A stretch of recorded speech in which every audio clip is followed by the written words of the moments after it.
So, we are presenting on the function of student biography cards as well as the linguistic stages of acquiring a second and new language. Student biography cards are a pre-assessment of a CLD student's sociocultural, first language, second language, and schooling and academic performance on a simple biography card. These are important because they can provide classroom teachers insight into a learner's background.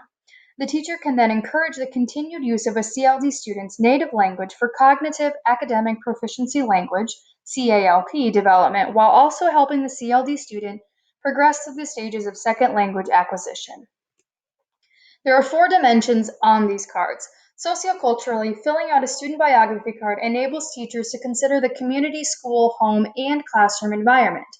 By considering all of these locations, teachers can individualize instruction, strategies, and resources to best help each CLD or ESL student for maximum growth. By having background context on a student's language proficiency levels, teachers can design instruction or assignments tailored to build on that language.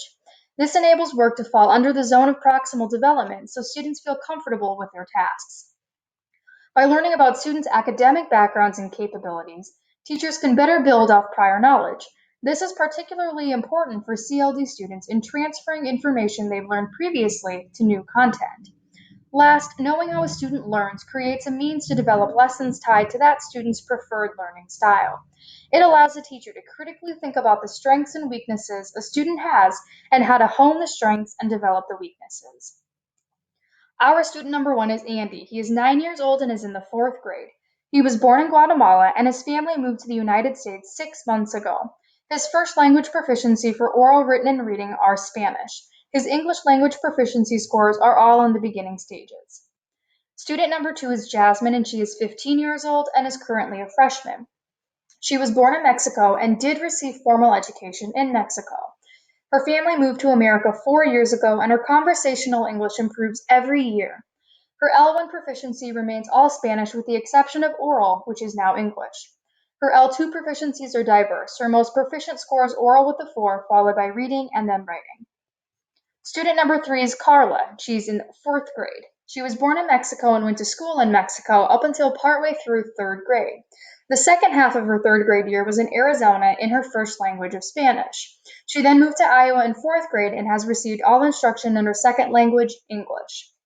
Her L1 is in all Spanish except during oral communication. Her L2 is 1 in all categories, but we believe she will grow because of her willingness to work, participation, and the CLD services she receives daily for 50 minutes. If we could add anything to these student biography cards, we would like to gain info about the student's interests or involvement in other activities like sports or music. If we knew this information, we could communicate and converse informally with the student to develop a positive relationship from the very start of the year. These can also help teachers develop groups of like-minded individuals, whether by interests or learning styles.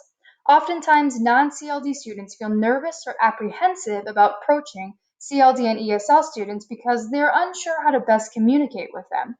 Teachers can be the facilitator of such groups by utilizing information from the biography cards. As teachers, we tend to focus exclusively on the linguistic dimension of the student's biography. Language is interrelated with the other 3 dimensions because language must first be accommodated and supported before academic transfer and student processes can begin. The first language learned is automatic to the student, while the second language is more learned.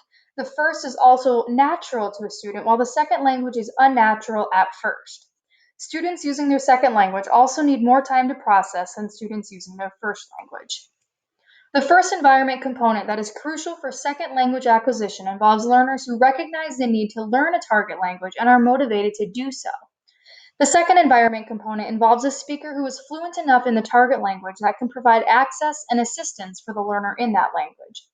The third component is a social setting that frequently brings together the learner and the fluent speaker. The learning environment sets the stage for academic and social language development. Only 50% of our first language acquisition processes are complete by age 6. Most individuals require the remainder of their life to complete the first language acquisition process. Communicative competence is the level of language expertise that enables users to express and decipher messages and interpersonally mediate the meaning within a particular context. This includes 4 areas of language knowledge: grammatical, sociolinguistic, discourse, and strategic competence.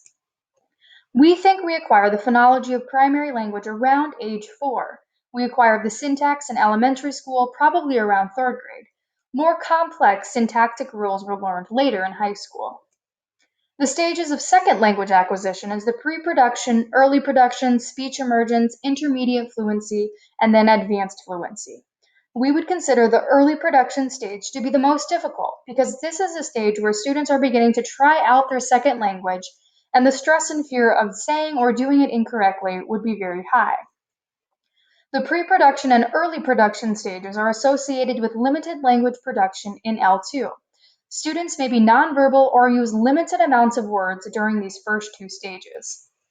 A CLD student possesses CALP during the advanced fluency because the student needs to be an abstract thinker and needs to be proficient in the academic language. This is near the end of a language acquisition process, and it takes many years to develop this. Semantics is the meaning of language used in a given context. Language semantics are important for a constructivist language learning environment because context is so important in language. Dependent on the context, the language selected will also differ. When a student is schooled only in L2, it will require 5 to 10 years to attain grade level norms, and it will require even more time when a student does not already have an established literacy baseline in L1.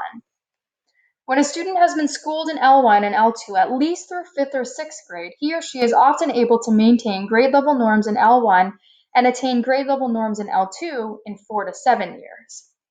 In conclusion, considering all the different elements of sociocultural, language, academic, and cognitive levels of our CLD students is so important in making them feel welcome and included in our classrooms. Biography cards are an easy and an effective way to do this.